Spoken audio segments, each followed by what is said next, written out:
Hello students, welcome to Visible Aura. और आज का ये वीडियो बहुत बहुत बहुत ज़्यादा इंपॉर्टेंट होने वाला है उन सभी स्टूडेंट्स के लिए जो कि क्लास 12 के बायोलॉजी के स्टूडेंट है। ठीक है, क्योंकि इस वीडियो में हम डिस्कस करने वाले हैं प्रीवियस ईयर का एग्ज़ाम पेपर कि पेपर का पैटर्न क्या है, क्या था पिछले ईयर, ठीक है, इस बार कैसा आने वाला है, पेपर कितने मार्क्स के होते हैं, ठीक है, और कैसे कैसे क्वेश्चन बनते हैं। तो स्टार्ट करते हैं। तो देखो, पहले जब भी आपको पेपर मिलता है तो शुरू के, देखो यहाँ पर निर्देश भी दिया गया है कि शुरू के आपको 15 मिनट मिलते हैं पेपर के क्वेश्चंस को देखने के लिए, समझने के लिए। ठीक है, कि आपको इसको कैसे करना है, आप ये समझ लो। ठीक है, 15 मिनट दिए जाते हैं और फिर यही बताता है कि आपके जितने भी क्वेश्चन है वो करना इंपॉर्टेंट है, सारे के सारे, कोई भी छोड़ा नहीं जा सकता। और साथ ही क्योंकि ये बायोलॉजी का पेपर है तो इसमें फिगर आना कंपलसरी है, कि मतलब आ सकता है फिगर ड्रॉ करने के लिए, तो आप फिगर बनाएंगे अपनी कॉपी पे ही और उसकी नेमिंग भी करेंगे, ये भी ध्यान दीजिएगा। ठीक है, तो पहले देखो हम बता दें कि पहले बहुविकल्पी आपके कुछ क्वेश्चन बनते हैं 4 नंबर के। ठीक है, तो वो क्वेश्चन कौन कौन से हैं, जैसे हम कुछ देख लेते हैं, कुछ क्वेश्चंस पर डिस्कस कर लेते हैं जो कि इस पेपर में पूछा गया है। सही विकल्प चुनकर अपनी उत्तर पुस्तिका में लिखिए, मतलब डायरेक्ट आप आंसर लिख सकते हैं। कह रहा है, बैक्टीरिया द्वारा किण्वित फूले आटे का उभरा हुआ रूप कौन सी गैस के कारण होता है।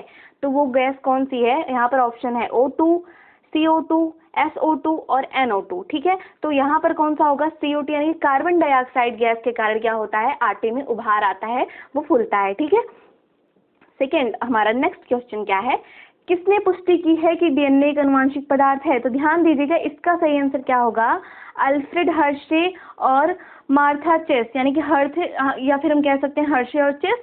तो क्या है कि हर्शे और चेस ने ही इस बात की पुष्टि की है और इसका प्रॉपर आपको आपके सिलेबस में है कि आपको प्रॉपर दिखाया गया है कि हाँ उन्होंने कैसे प्रयोग किए हैं और कैसे इस बात की को सिद्ध किया है, पुष्टि की है इस बात की कि जो डीएनए है वो एक आनुवांशिक पदार्थ है। ठीक है, तो आगे हमारा क्वेश्चन है, घास परिवार में बीज पत्र को क्या कहते हैं। तो यहाँ पर ऑप्शन दिया है प्रशल्क, प्रांकुरचोल, परिभ्रूपोष और प्रसुप्ति। तो इनमें से कौन सा हमारा सही है, प्रशल्क सही है। आपको कंफ्यूजन हो सकता है क्योंकि प्रशल्क को कहते हैं स्कुटेलम और स्कुटेलम ही सबसे ज्यादा ऑप्शन में दिया जाता है। ठीक है, तो आप ध्यान दीजिएगा कि स्कुटेलम दिया होगा तो भी सही होगा, प्रशल्क दिया होगा तो भी सही होगा, दोनों में से कोई एक आपको मिल जाएगा। ठीक है, अगर ये क्वेश्चन आपके एग्जाम में आता है। तो नेक्स्ट है हमारा क्रोमोसोमी गुणसूत्री विकार का उदाहरण। तो आप इसमें बताएंगे, देखो इसमें ऑप्शन दिया टर्नर सिंड्रोम, हीमोफीलिया, वर्णांतता और फेनिलकीटोनूरिया। ठीक है, ये ऑप्शन है आपके, उसमें से आपको बताना है। तो देखो हमारा फर्स्ट वाला क्या है, यहाँ पर सही है, टर्नर सिंड्रोम। ये क्यों सही है, क्योंकि हम जानते हैं जितने भी हमारे सिंड्रोम है, Turner syndrome, Down syndrome, Klinefelter syndrome, जितने भी हैं वो सारे क्या है हमारे, जब भी हमारे क्रोमोसोम घटते बढ़ते हैं, कोई भी जोड़ी हो सकती है, कहीं भी जोड़ियां में अगर कोई दिक्कत आती है तो ये सारे क्या होते हैं, हमें सिंड्रोम्स होते हैं, ये सारी प्रॉब्लम होती हैं।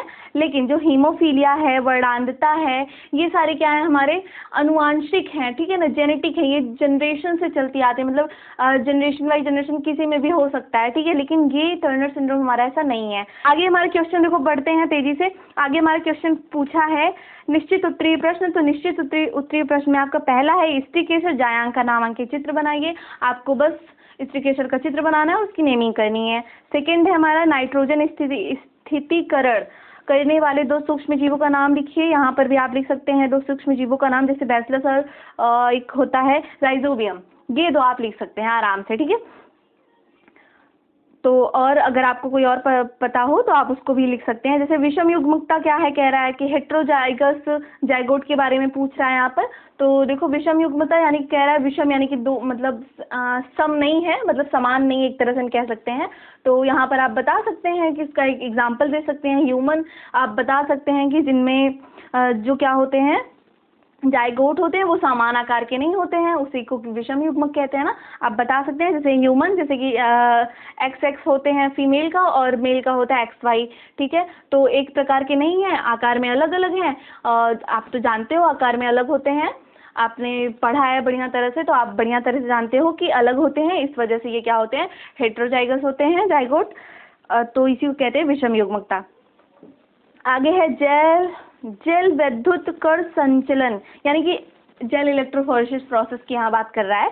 तो ये क्या है, इसके बारे में बताना है कि ये है क्या, तो आप इसको कह सकते हैं ना ये तकनीक है। और क्या करते हैं, इससे हम डीएनए को उसके आकार के अकॉर्डिंग क्या करते हैं, पृथक करते हैं, अलग करते हैं। तो ये एक ऐसी तकनीक है जिससे हम डीएनए को आकार के अकॉर्डिंग क्या करते हैं, अलग करते हैं। इसका ही काम आता है। इस पर अगर कंप्लीट आपको वीडियो चाहिए इसके ऊपर वैद्युत कण संचलन यानी कि जेल इलेक्ट्रोफोरेसिस प्रोसेस पे, तो आप कमेंट करके बताइएगा, मैं इस पर प्रॉपर आपको वीडियो बना कर दूंगी कि किस तरह से ये सारी प्रोसेस होती हैं स्टेप बाय स्टेप, और आप इसको प्रैक्टिकल में भी आप अपने बता सकते हैं। ठीक है, आगे बढ़ते हैं। ये है एक अनुवांशिक रूपांतरित पौधे का नाम बताइए। अब यहाँ पर कोई भी एक ऐसा पौधा बता दीजिए जो कि अनुवांशिक रूपांतरित है। बता सकते हैं बीटी कॉटन या फिर गोल्डन राइस। ठीक है, ये ऑप्शन में आप बता सकते हैं। आगे पूछा है अति लघु। अति लघु आपका बेटा होता है 10 नंबर की क्वेश्चन। ठीक है, और एक क्वेश्चन आपके 2-2 मार्क्स के होते हैं। ठीक है, तो पहला हमारा है जैव विविधता की क्षति के 2 मुख्य कारण लिखिए। तो यहाँ बता सकते हैं आवासीय क्षति हो सकती है, मतलब जान रहे हो कि जानवरों को रहने के लिए जगह की कमी बढ़ती जा रही है। ठीक है, हम लोग वर्षा वनों की कटाई कर दे रहे हैं, उष्णकटिबंधीय हम कह सकते हैं, तो दिक्कत हो रही है, तो क्षति पहुंच रही है, हमारे जैव विविधता में क्षति पहुंच रही है। कह सकते हैं अति दोहन यानी कि मानव की बढ़ती हुई जनसंख्या, इसके कारण हम रोड बना रहे हैं, सड़कें बना रहे हैं, जंगलों को काट रहे हैं, वहाँ रहने के लिए घर बना रहे हैं, तो बहुत सारी दिक्कतें आ रही हैं हमारे इन्वायरमेंट में और जैव विविधता को क्षति पहुंच रही है। और कह सकते हैं विदेशी जातियों का आगमन, मतलब कभी हम जानबूझकर किसी जाति को अंदर अपने मतलब जिस इलाके में जो जानवर रहते हैं उसके अलावा हम किसी और जाति को भी लाकर डाल देते हैं, और कभी कभी वो भटकते हुए कभी पहुंच जाते हैं, तो उसके कारण भी क्या होती है, जो उनकी अलग दूसरी कोई जाति होती, कोई दूसरा जानवर होता, तो उनको प्रॉब्लम होती है। तो ये सारे भी कारण हो सकते हैं क्षति के। ठीक है, तो आप बता सकते हैं कोई सा भी 2। और यहाँ पर देखो पूछा है परजीवी जंतुओं पर उदाहरण सहित संक्षिप्त टिप्पणी लिखिए। आप यहाँ पर परजीवी जंतुओं के बारे में बता सकते हैं कि जो दूसरे पर आश्रित रहते हैं, एंडोल, जोक, अमीबा, सीताकृमि, ये सारे क्या है, हमारे परजीवी जंतुओं में आते हैं। सूक्ष्म जीवों से प्राप्त होने वाले 2 अम्लों के नाम बता सकते हैं। आपको तो पता ही होगा, एसिटिक एसिड, लैक्टिक एसिड, ये जो दूध में पाए जाते हैं और एक तो खट्टे हो जाते हैं, उसको एसिटिक एसिड कहते हैं ना, जिससे कोई खाद्य पदार्थ आपका खट्टा होता है। यहाँ पर पूछा है परागकण क्या है, नामांकित चित्र बनाइए। परागकण क्या है, वो क्या काम क्या करता है, उसके बारे में थोड़ा बता दीजिएगा, और उस पर नामांकित चित्र मतलब उसका चित्र बना करके उसको नेमिंग कर दीजिएगा। अनुलेखन इकाई के 2 मुख्य भागों के नाम बताना। अनुलेखन जो है उसके 2 मुख्य भाग कौन कौन से हैं, ये आपको बताना है। फिर इसके बाद देखो यहीं खत्म होता है। अति लघु का आपका कितना 10 नंबर का ये क्वेश्चन यहाँ पर खत्म। आगे बढ़ते हैं। आगे देखो हमारा क्वेश्चन पूछता है अति लघु से, तो अति लघु देखो कौन कौन से क्वेश्चन पूछता है। जैसे देखो यहाँ पर पहला पूछा है बीज क्या है, किन्हीं एक बीज की संरचना का वर्णन कीजिए। तो ध्यान दीजिएगा इस पर। निम्नलिखित पर संक्षिप्त टिप्पणियां लिखिए। सहभोजिता, अंतरजातीय परिजीविता के बारे में भी बताना है, यहाँ पर टिप्पणी लिखनी है। ये 3-3 नंबर के सारे क्वेश्चन आपके बनेंगे लघु में। और मेंडल कौन थे, उनके वंशागति नियमों के नाम लिखिए।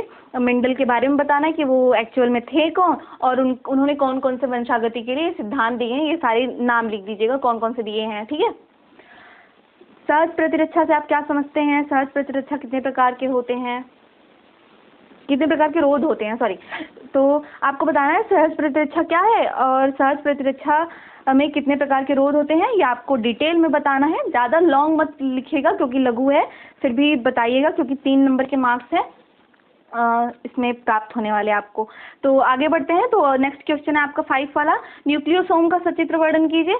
न्यूक्लियोसोम को बनाना है, उसकी नेमिंग करनी है, प्लस उसके बारे में लिखना भी है। ठीक है, और फिर क्या है फाइलिएरेसिस क्या है, इस रोग के कारणों व लक्षणों का वर्णन कीजिए। इसके कारण बताने की, ये किस कारण से होते हैं और इसके लक्षण क्या होते हैं ना, इसके कौन कौन सी चीज़ें दिखाई देती हैं, सिम्टम्स एक तरह से कह सकते हैं। प्रतिबंधन एंजाइम क्या है, ये कितने प्रकार के होते हैं, चर्चा कीजिए। आपके प्रतिबंधन बोले तो रिस्ट्रिक्शन एंजाइम के बारे में पूछ रहा है, ये कितने प्रकार के होते हैं और वो काम कैसे करते हैं, ये आप थोड़ा सा बता देंगे। मतलब उन दोनों मतलब 2 प्रकार के होते हैं और उन दोनों का काम क्या है। ठीक है, ये आप बताते चलेंगे। और फिर ये पूछा है कि बायोरिएक्टर का सचित्र वर्णन कीजिए। बायोरिएक्टर के को बनाना है और वो काम कैसे करता है, ये भी बताना है। ठीक है, फिर हमारा है 6 वाला क्वेश्चन। तो देखो 6 हमारा क्वेश्चन क्या है, यहाँ पर पूछा है पराग कोश के अनुप्रस्थ काट का नामांकित चित्र बनाइए। पराग कोश का आपको फिगर ड्रॉ करना है, नेमिंग करनी है, प्लस उसके बारे में लिखना है, ठीक है। और फिर उसके बाद नेक्स्ट क्वेश्चन हमारा है थैलेसीमिया रोग पर संक्षिप्त टिप्पणी लिखिए। मतलब छोटे में कह रहा है, उसके बारे में बताना है, इस रोग के बारे में, किसके, थैलेसीमिया के बारे में। फिर नेक्स्ट है किण्वित पेय पदार्थ क्या है, इसका उदाहरण सहित वर्णन कीजिए। किण्वित बोले तो फर्मेंटेट ये पेय पदार्थ यानी कि पीने योग्य जो पदार्थ है उसका एक एग्जाम्पल लिखना है उदाहरण के साथ, उसके बारे में बताना है उदाहरण के साथ, ठीक है। और फिर है स्तन ग्रंथियों के आरेखीय काट का नामांकित चित्र बनाइए। स्तन ग्रंथि का आपको नामांकित चित्र के द्वारा वर्णन करना है, सीधे सीधे कहें तो। और फिर देखो इतने तो हो गए, ये बनते हैं बेटा आपके लघु के जो क्वेश्चन बनते हैं टोटल लघु उत्तरी प्रश्न के, तो वो पूरे बनते हैं हमारे 36 नंबर के, ठीक है। तो आगे बढ़ते हैं। देखो पूरे क्वेश्चन जो होते हैं ना पूरे वो 70 नंबर के क्वेश्चन बनते हैं, जिसमें से ये 36 नंबर आपका सिर्फ लघु ले लेता है। इसके बाद हम बढ़ते हैं आपके दीर्घ की तरफ, ठीक है। तो दीर्घ वाला क्वेश्चन देखो, हाँ अगर आपको हिंदी में प्रॉब्लम हो रही है ना तो वो आपको अलग से यहाँ पर इंग्लिश वर्जन में भी पूछेगा, ठीक है। तो इंग्लिश वर्जन में भी आपको अगर आप इंग्लिश में पढ़ रहे हैं तो आप उसको अच्छी तरह से बता सकते हैं पेपर देख करके, ठीक है। और आंसर भी आप इंग्लिश में कर सकते हैं। देखते हैं ये हमारा क्या है, विस्तृत उत्तरीय प्रश्न यानी कि लॉन्ग टाइप क्वेश्चन। तो ये है लिंग संलग्न वंशागति से आप क्या समझते हैं, किसी एक उदाहरण की सहायता से समझाइए। लिंग संलग्न वंशागति के बारे में बताना है और साथ में उसका एक उदाहरण भी देना है, ठीक है। उसको या फिर आप उदाहरण को देते हुए उसके बारे में समझा दीजिए, एक्सप्लेन कर दीजिए। या फिर देखो यहाँ पर ऑप्शन में देता है, या फिर हर्ष एवं चेस के प्रयोग को चित्र सहित उनके अपने प्रयोग से क्या निष्कर्ष निकाला था। इन्होंने मतलब बताना है कि इन्होंने क्या प्रयोग निकाला था, इनको ये जो इन्होंने प्रोसेस किया था कि डीएनए एक अनुवांशिक पदार्थ है, इस बात की पुष्टि देखो कैसे की थी उन्होंने, ये पूरा आपको बताना है बढ़िया तरह से डिटेल में, ठीक है। तो ये आपको बताना है या फिर आप ये कर लीजिएगा, ठीक है। दोनों में से कोई एक है। तो ये भी ध्यान दीजिए कि हर्ष और चेस वाला आपके अति लघु में भी पूछा है और साथ में अति लघु में नहीं, 1 नंबर वाले क्वेश्चन में पूछा है और उसके बाद आपका लॉन्ग में पूछा है, तो इम्पोर्टेंट है एक तरह से। और फिर उसके बाद कह सकते हैं प्रतिरक्षा किसे कहते हैं, प्रतिरक्षा कितने प्रकार की होती है, विस्तार में समझाइए। आपको प्रतिरक्षा के बारे में बढ़िया से बताना है, उसके सारे प्रकारों के बारे में वर्णन करना है, ठीक है। क्योंकि दीर्घ है तो जाहिर सी बात है डिटेल पूछेगा ही पूछेगा। और फिर कह रहा है मानव कल्याण में सूक्ष्म जीवों का, देखो इसके में से या फिर इसके में से कोई एक करना है। मानव कल्याण में सूक्ष्म जीवों की भूमिका पर निबंध लिखिए। देखो ये एक बहुत छोटा सा है, कह सकते हैं, हाँ बहुत छोटा सा चैप्टर है। इससे मैंने आपको बताया था, जब मैं आपको सिलेबस बता रही थी कि कौन कौन से इंपॉर्टेंट हैं आपके चैप्टर, ये भी मैंने बताया था। तो उसमें हमने मानव कल्याण में सूक्ष्म जीव को बताया था। ये बहुत छोटा सा और ये क्वेश्चन तो पूछता है, मतलब जब भी पूछता है ना तो यही पूछता है। तो ये इंपॉर्टेंट है, एक तरह से हम कह सकते हैं इंपॉर्टेंट है। तो ये जो चैप्टर है इसको पढ़ लीजिएगा, सिर्फ यही एक ही टॉपिक है, मानव कल्याण में सूक्ष्म जीवों की भूमिका पर निबंध। तो यही देख लीजिएगा कि मानव कल्याण में सूक्ष्म जीवों की क्या भूमिका है, वो कैसे काम करता है, ठीक है, ये सारी चीजें। और फिर देखो हमारा नेक्स्ट क्या है, अनुकूलन किसे कहते हैं, पौधे व जंतुओं में पाए जाने वाले विभिन्न प्रकार के अनुकूलनों पर चर्चा कीजिए, ठीक है। अनुकूलन के बारे में जितने भी प्रकार के होते हैं वो सारे के बारे में डिस्कस करना है, बढ़िया तरह से आपको पूरा बताना है। और फिर देखो क्या पूछा है, देखो जैव विविधता से आपका क्या तात्पर्य है, और स्वस्थानों एवं बाह्य स्थानों की संरक्षण की व्याख्या कीजिए। तो जैव विविधता से भी देखो क्वेश्चन बन गया है आपका। तो जैव विविधता भी आपका इम्पोर्टेंट है, हमने बताया ही था आपको, तो इससे भी देख लीजिएगा। कुछ क्वेश्चन बनते हैं, ज़्यादा नहीं, ऐसे छोटे मोटे क्वेश्चन बनते हैं, तो थोड़ा सा एक बार पढ़ लीजिएगा, बहुत इजी चैप्टर। तो आपका ये रहा पूरा पेपर पैटर्न। आपको कैसे पूछेगा, तो पहले आपको पूछेगा आपसे एक एक वस्तुनिष्ठ बहुविकल्पीय क्वेश्चन, वो कितने नंबर के आपके 4 नंबर के बनेंगे, और उसके बाद 4 नंबर के वो तो बन गए, इसके बाद आपका पूछेगा ये निश्चित उत्तरीय प्रश्न, ये आपके 5 नंबर के रहेंगे। इसके बाद अति लघु पूछेगा जो कि आपके 10 नंबर का रहेगा। उसके बाद आपका पूछेगा लघु उत्तरीय प्रश्न जो कि आपके 36 नंबर का रहेगा, और उसके बाद पूछेगा दीर्घ जो कि 15 नंबर का रहेगा। मिला जुला के पूरा क्वेश्चन पेपर 70 नंबर का आपका बन गया। और इन सारे क्वेश्चंस पर हम डिस्कस करते चलेंगे कि ये सारे क्वेश्चन का सोल्यूशन क्या होगा। नेक्स्ट वीडियो में हम इसको बताते चलेंगे। अगर आप चैनल पर नए हैं तो चैनल को लाइक कीजिए, सब्सक्राइब कीजिए, और साथ ही बेल आइकन को भी प्रेस कर दीजिएगा ताकि आपको नोटिफिकेशन सबसे पहले मिल सके। और इसके साथ साथ आपके जो भी फ्रेंड्स हैं, रिलेटिव्स हैं जो ये पढ़ाई कर रहे हैं अभी, तो उनको आप ये सेंड कर दीजिएगा वीडियो, ठीक है। तो मिलते हैं नेक्स्ट वीडियो में, तब तक के लिए बाय बाय, और अपना बहुत सारा ख्याल रखिए।